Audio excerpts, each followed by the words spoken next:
So Bryant actually was talking to me about this presentation. He's like, yeah, I delivered this at SMX. He's like, I've delivered this to senior executives at Amazon. Do you think your audience would be interested in it? And I was like, nah, they wouldn't really care about that. So let's not share it.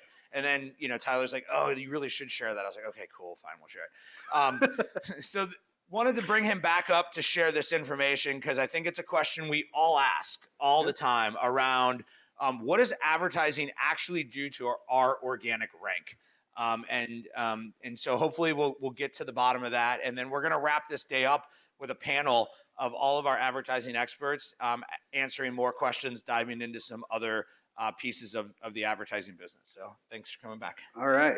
So I should get the award, which I'm sure doesn't exist, for the most entertaining title slides. If nothing else, right? So I like to have fun. I'm obviously a geek by all of the gifts that I've been throwing up.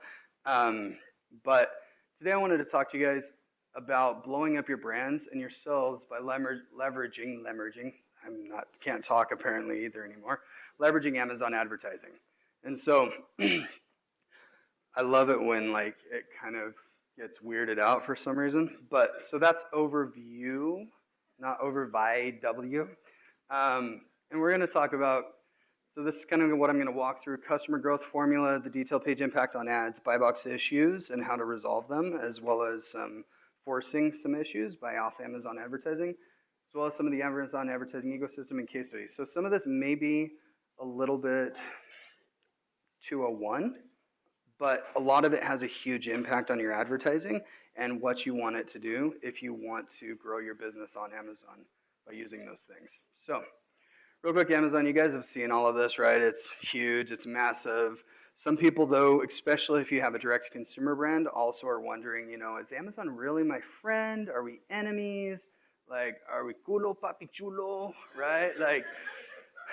And so I love Amazon in specific instances, right? There are some things that actually drive me batshit crazy and piss me off, and other things I'm like, they've got data and opportunity that you can't leverage or get anywhere else. Kind of like YouTube with Google, right? So this is a very simple e-commerce equation, right? Very simplified. I know there's like average order value, stuff like that in there, but I want to focus on those two pieces, the consideration and conversion rate to the revenue there.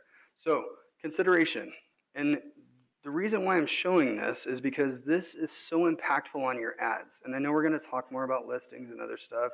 We did a little bit this morning. But these things are all things that are in your listing that impact your advertising and your organic listings. And it impacts the consideration, right?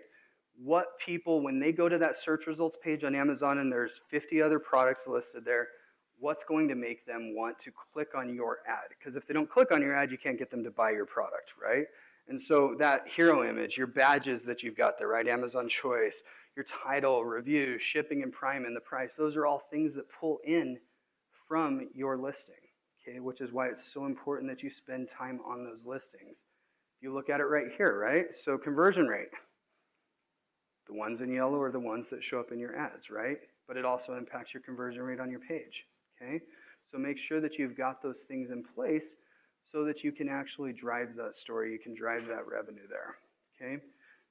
Looking, again, just throwing through, there's all those same things, right? And that's what helps you get cash flow, which is what we all want, right?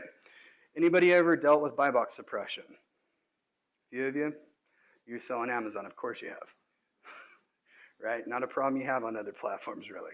But this is not what you want, right? This is what you want in any given instance. Okay, so this is what we like, this is what we don't. Okay, obviously maintaining MAP compliance if it's your own products is the biggest and easiest way for you guys to avoid buy box suppression. But buy box suppression can have a dramatic impact, not just on your revenue, but your ability to even amplify those products, right? Can you advertise a product on Amazon if you're suppressed? Nope. If you don't have the buy box, you can do jack shit. Right? You can't do anything to grow that product on Amazon, okay? You can off, right? But you've got to go through and choose it. So during suppression, this is a brand that we had worked with at Pattern, which was the previous company I was at, and just specifically working on Amazon. So if you look at advertising to overall sales during suppression, right, wasn't really able to spend much at all. The moment that suppression was lifted, you can see that dramatic jump in advertising, right? Had all the campaigns built out, finally got the retail channels all figured out so that it was no longer suppressed. Huge. 0.49 correlation, so it's positively correlated before suppression, but not great, right? Afterwards, though, pretty damn correlated, right? Advertising has an impact on your revenue and your ability to grow your brands. The other thing that we want to kind of avoid, right, is that sold out death spiral. Don't be advertising products that you're going to be running out of stock any day. It's only going to hurt you in the long run. So, have any of you guys heard that you can force the buy box? Any of you know how to do that? No? Okay. I'm going to show you really quick. Okay? Yes. But it has to come from off Amazon advertising. And a lot of advertising people that I've worked with don't know what that looks like. So, you go in there, right? These are the other sellers that are there. Let's say that we're going to walk through this really quick, see if it'll play. Whoops. How do I get this play? See if I can make this play here. Sorry.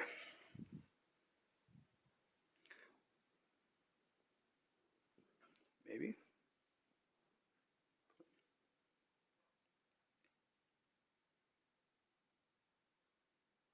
Nope. Okay. Anyways, so real quick, I'll walk you through it because it's not doing the video. Let's just say that you were the seller right here. Okay. If you click through on that, went to the storefront, clicked on any product that was there, there's a little merchant ID, an M equals ID that shows up in the URL parameters after the question mark.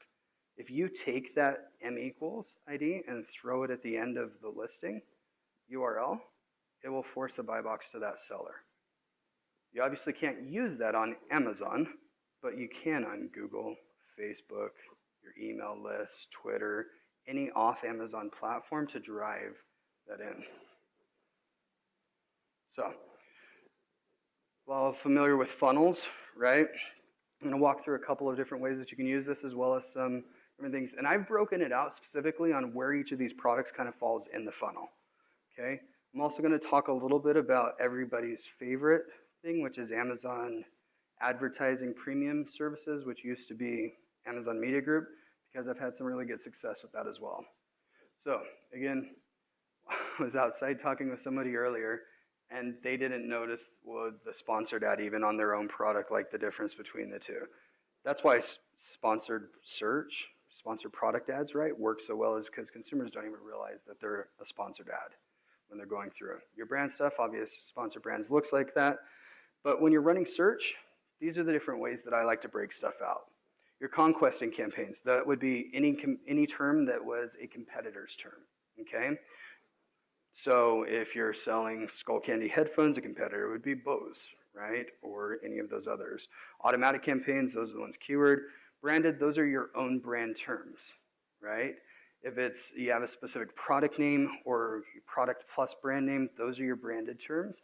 And then your non-branded are all those undecided, or I've heard organic keyword be used as well before. And so those are the undecided. Out of all of those, which one's going to be the most expensive? Conquesting, right?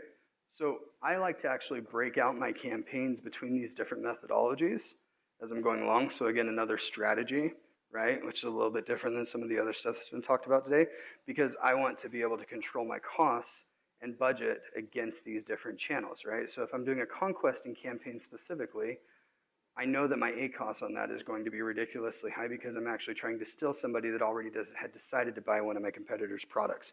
Whereas branded will be ridiculously cheap. But if all you're spending is money on branded keywords, are you actually growing the pie? No, right? You've got to spend in some of those other places. So this one brand that we worked with had a specific product, and this is product specific, these case studies that I'm talking about. I'm not just talking about brand, I'm talking about a very specific product use case, okay? So they wanted to grow this specific product in the brand category, and they used sponsored products, sponsored brands, and then piggybacked on a vendor central account and did some product display ads. Measurement, new customers acquired, percent increase in sessions, units sold, and search rankings. So if you check this out, They started the year off, started spending a little bit, went out of stock. That sucked, right?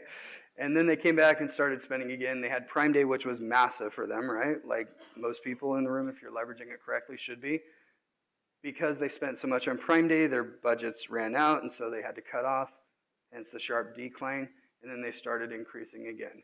So just in this period of time, right, from January to September, they saw an almost 70% increase in average weekly units. They moved from number 14 to number 3 best seller category, and they went from page 3 plus to page 1 for a very high level key non-branded term. This was the only thing they did. They did no optimizations to their pages. They did nothing. They ran ads, right? They had the pages optimized beforehand. Okay, another one that we did. If you talk to pretty much any Amazon seller ever, or Amazon specifically, they tell you to never turn off your branded keywords, right? That's the death knell, okay? Depends on how good of a brand you've built. Going back to my previous presentation, right? If you haven't built a great brand and you're just another product, I'd probably always run branded. But for one of our brands, we actually tested turning off branded completely and funneling all of that money into non-branded over a period of time. If you look at the average units per week, you can see where we made that shift between March 25th and March 1st. Turned off branded, funneled all of those funds into non-branded. Now, did our ACOS go up? Yeah. But we were going after new customers, right? And that's the primary focus here, is that strategy that everybody talks about needs to go back to, what is your goal? Do you just want to maintain? Are you willing to invest a little bit more? Like that ACOS question earlier. Well, what's the target ACOS we should be going for? That depends on what the hell you want, right? If you just want to coast by and make a little bit of money along the way, go conservative, right? But if you want to grow your brand, especially if you have some type of consumable where there's a repeat purchase available, you may be willing to spend 1x, right? Get a 1-to-1 return on ad spend for that first customer, because you know a large percentage of those are gonna turn into repeat potentially, right? So you've got different opportunities there. We're able to really grow that brand by doing that. Product display ads, obviously. Amazon DSP. These are some of the more branded sides of things, right? Have you guys ever ran product display ads? Come back here really quick. On your category for one specific product in your catalog? So run product display ads across your whole entire brand family of products for one specific product. What does that do generally? Has anybody had any success with that? What that can do, and what we've seen for multiple brands that I've ran this with, is if you've got access to product display ads and you can run those across your entire product catalog, you can actually start influencing the customers also bought with algorithm.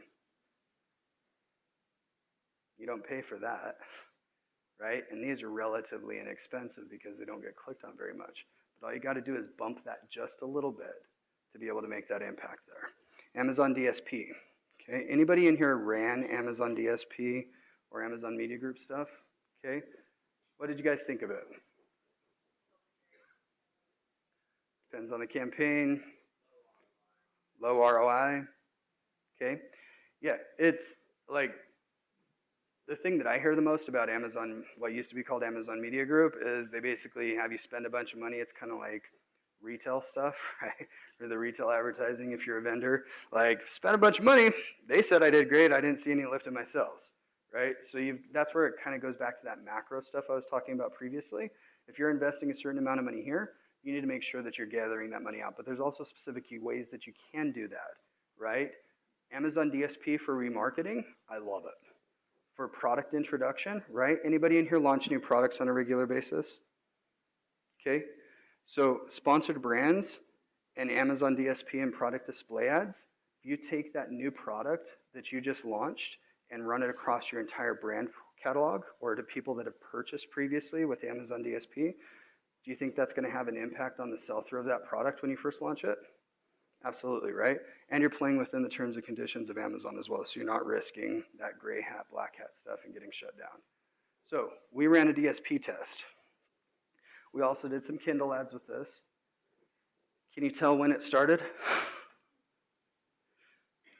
Right? 117% increase in average weekly units, even though it had been going up over time. The moment we turned on Kindle and DSP, we measured it that way. We're looking at what was in the dashboards. Because the dashboards, first off, for Kindle, it looks like crap. Okay, Kindle is not a conversion. Okay, it's an awareness play. But then if you hit them back up with remarketing, right? Because anybody in here have 100% conversion rate on your detail pages? Right? It's ludicrous. It doesn't happen, okay? So all of those people, though, chose to click through on your ads or go to your page, and then they chose not to convert in that moment. DSP is a great way for you guys to leverage that, okay? So obviously, if you're dealing with Amazon Media Group, there's premiums involved there, but there are some agencies that have access to DSP as a standalone service that you can do. The key thing I want to point out here, I don't know how to do this, is that they move from page 8 to page 1 for a main category keyword. Again, no changes to images, no changes to headlines, no SEO work done on the pages. 100% advertising. Why? Because Amazon's algorithm for organic is the only algorithm in any search platform in the world, basically, that is 100% dependent upon traffic and sell-through. Because they make money off of every single purchase, right? They don't just make money off of ads like Google, they make money off of the organic listings as well. So if they're putting somebody on the top of page 1 in the organic listings, they damn well want to make sure that it's actually paying them back, right? So they have a vested interest in making sure that the things that rank organically are those things that sell. Now, there are things you can do on the back end, right? And like giveaways and things like that that can arbitrarily increase your organic rankings for a short period of time.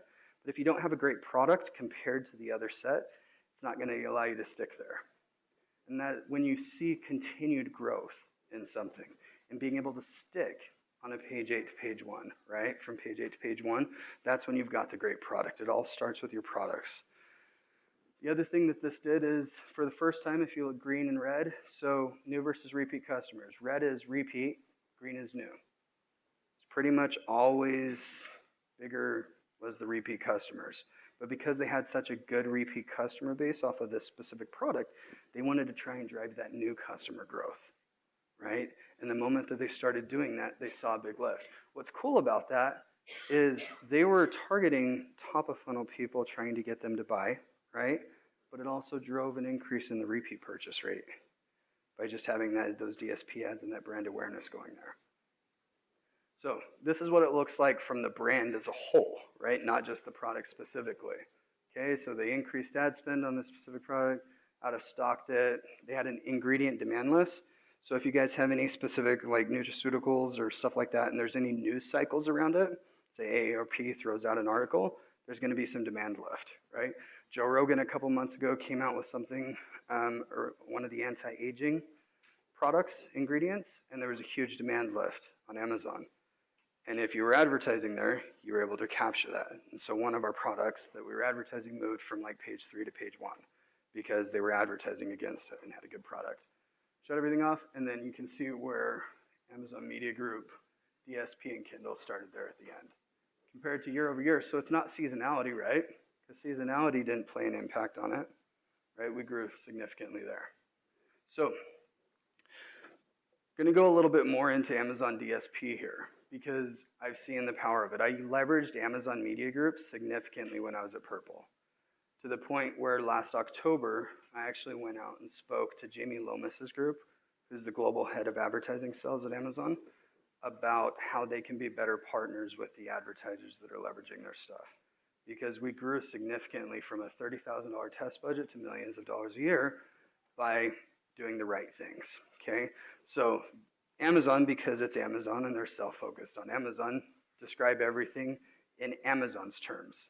So a link in campaign is actually linking into your product detail pages on Amazon.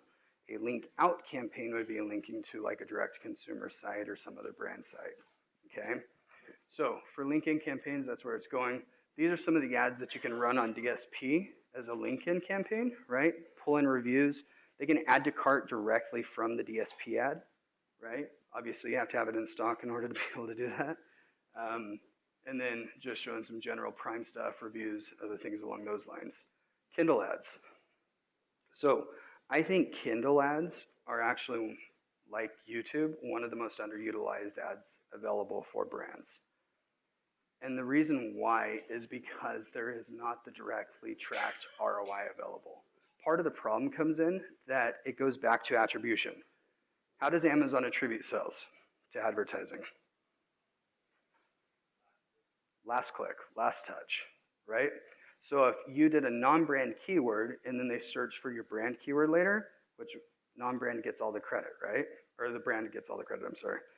It's the end of the day, and I've spoken twice already, and I'm an introvert. I apologize. Kindle is very much a top-of-funnel awareness play, right? To the point where you can actually exclude everybody that's already purchased your products.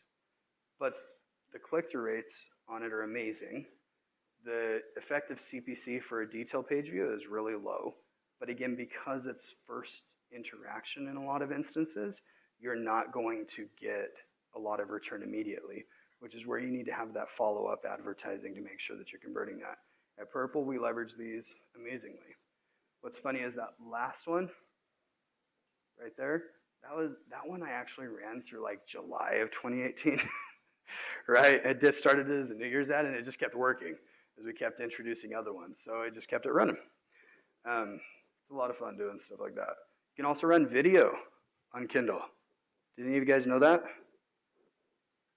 You can run video on Kindle. Now, one of the cool things about Kindle and DSP is these two platforms are the only platforms that you can actually leverage all of Amazon's intent data.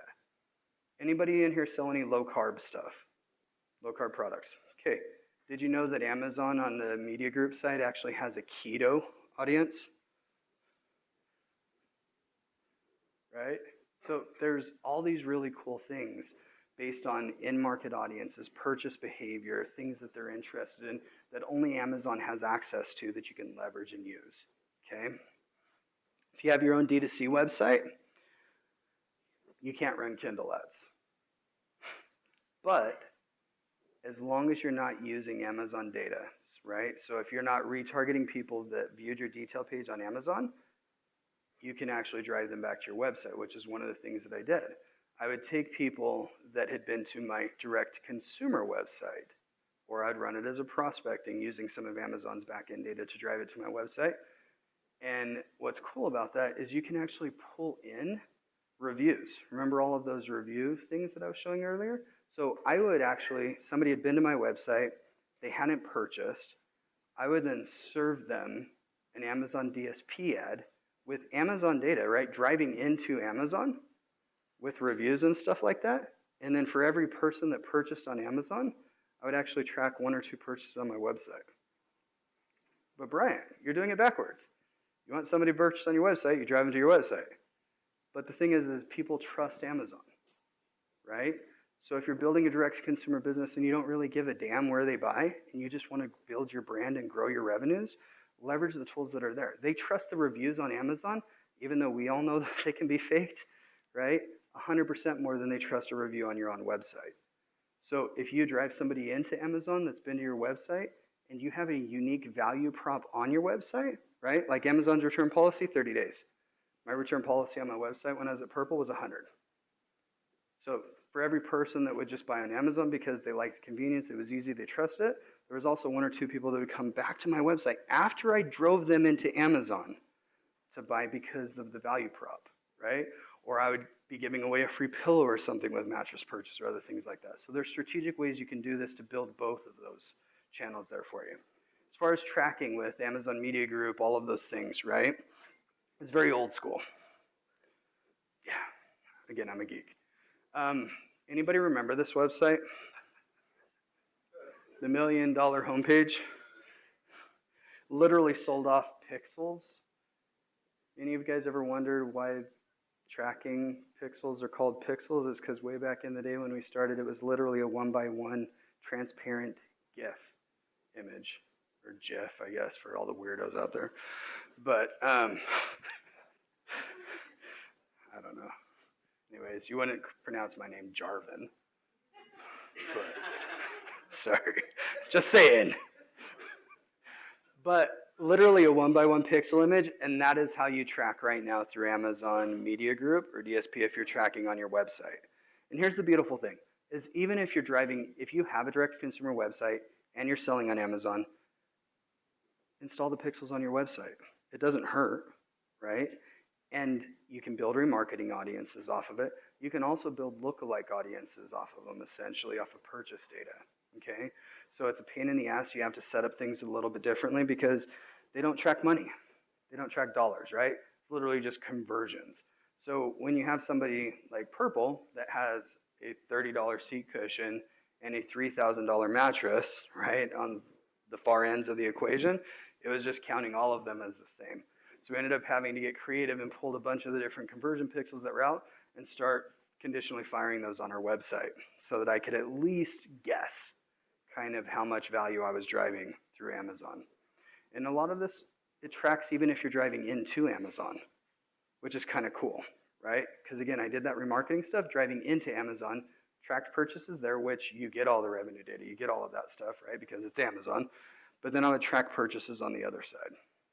So here's the example of the LinkedIn stuff where you can take people, retarget them, research resources to do that. So real quick, that was really brief. Went through a lot of little stuff there. Some of that you guys may have heard, some of it you haven't. But with me being done with this right now, do you guys believe that advertising can impact your organic rankings? Oh my gosh, you guys are boring. Do you guys believe that advertising can impact your organic rankings? Can I get a hell yeah? All right, thank you. I'm tired, guys. So again, family's everything to me, and I hope you guys all blow it up.